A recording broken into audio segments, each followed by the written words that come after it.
আল্লাহ রাব্বুল আলামিন বলেন, ইন্নাল্লাযীনা ক্বালু রাব্বুনাল্লাহু সুম্মা ইসতাকামু তাতানাজ্জালু আলাইহিমুল মালায়েকা আল্লা তাখাফু ওয়া লা তাহজানু وأبشروا بالجنة التي كنتم توعدون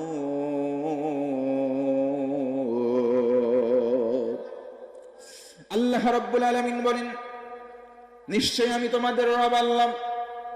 এই কথা যেই বান্দা বলবে ওই বান্দার জন্য আমি রব্বুল আলামিন দুইটা পুরস্কার দান করব। জোরে কোন সুবহানাল্লাহ।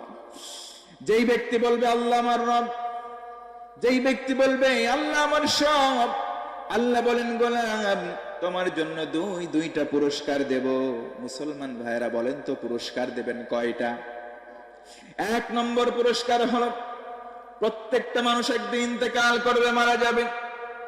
ওই মৃত্যুর সময় রহমতের ফেরেশতা আল্লাহ পাঠাবেন, তাতানাজ্জালু আলাইহিমুল মালায়েকা। ফেরেশতা তার শিয়রে চলে আসবে, মাথার কাছে চলে আসবে। মৃত্যুর সময় এসে বলবে, লা তাখাফু, কোনো ভয় নাই, ওয়ালা তাহজানু, কোনো চিন্তা নাই, ওয়া আবশিরু বিল জান্নাতিল্লাতী কুনতুম তুআদুন। ও আল্লাহর গোলাম শোনো, আল্লাহকে রব বলে তুমি টিকেছিলা দুনিয়ার জমিনে। দুনিয়াতে তুমি বলেছিলে আল্লাহ আমার রব, আল্লাহ আমার সব। এই কথা বলবার কারণে আমি আল্লাহ রহমতের ফেরেশতা তোমার কাছে পাঠিয়ে দিলাম। ফেরেশতারা এসে বলবে, ও আল্লাহর বান্দা, জান্নাতের শুভ সংবাদ গ্রহণ করো। বান্দা আমরা যদি বলি কোন জান্নাতের শুভ সংবাদ আমরা গ্রহণ করব? আল্লাহ কোরআনে কোটেশন দিয়ে জানালেন, আল্লাতী কুনতুম তুআদুন, ওই জান্নাতের ওয়াদা, যেই জান্নাতের ওয়াদা আল্লাহ অনেক আগেই করে রেখেছেন। জোরে কোন আরেকবার সুবহানাল্লাহ। তাহলে বোঝা গেল আল্লাহকে যদি কেউ রব বলে দুনিয়ার জিন্দেগি শেষ করতে পারে, তার জন্য পুরস্কার দুইটা। এক নম্বর রহমতের ফেরেশতা আসবে, দুই নম্বর জান্নাতের শুভ সংবাদ পেয়ে যাবে। সুবহানাল্লাহ। আপনারা কি কষ্ট পাচ্ছেন? কষ্ট হয়? আর কিছুক্ষণ চলবে চলবে চলবে কতক্ষণ? সারা রাত? বলে কি সারা রাত থাকার ইমানি শক্তি আছে? আছে আছে। কার কার একটু দুহাত তুলে দেখান তো, লিল্লাহি তাকবীর। হাত নামান, হাত নামান।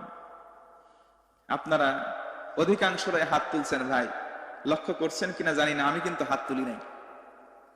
আপনারা সারা রাত থাকেন, আমার কোনো আপত্তি নাই। ফজরের পরেও থাকেন, তাও আপত্তি নাই।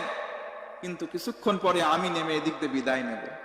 আপনাদের তো এক রাত, আর আমাদের প্রায় প্রতি রাত।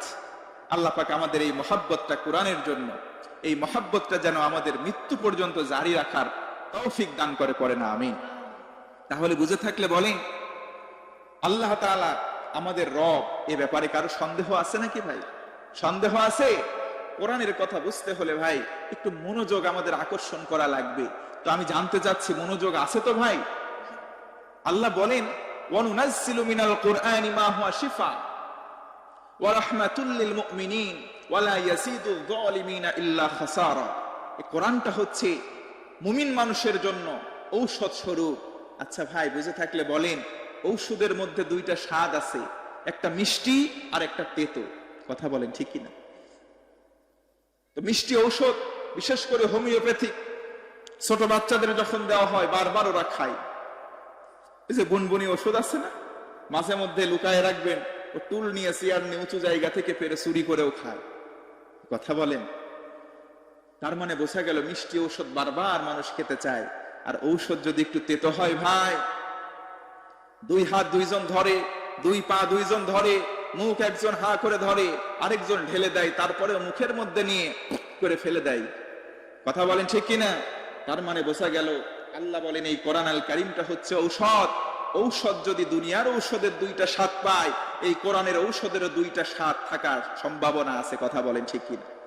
কেউ যদি ঘুষ খায়, কেউ যদি সুদ খায়, কেউ যদি জেনা করে, তার বিরুদ্ধে যদি কোরআন থেকে ঔষধ ছিটায় দেয়, তার কাছে একটু তেতোই লাগবে। কথা বলেন ঠিক কিনা? খাওয়ার শেষে মিষ্টি খাওয়া সুন্নাত, যদি এই ওয়াজ করি কোরআন সুন্নাহ থেকে, তাহলে ওই ব্যক্তি বলবে না হুজুর আরো বলেন আরো বলেন, তার মানে মিষ্টি ঔষধ লাগতেছে এই জন্য খাইতে চাই, আর তেতো যখন আসবে তখন আমাদের জোর করেও খাওয়ানো যায় না। কথা বলেন মুসলমান, ঠিক কি? তা আমরা সেই দিকে যাব না, আমরা তেতো হলেও মানবো, মিষ্টি হলেও মানবো। সামিআনা ওয়া আতা'না, আমরা শুনবো যেটা, মস্তক অবনত চিত্তে মেনে নেব সেটা ইনশাআল্লাহ।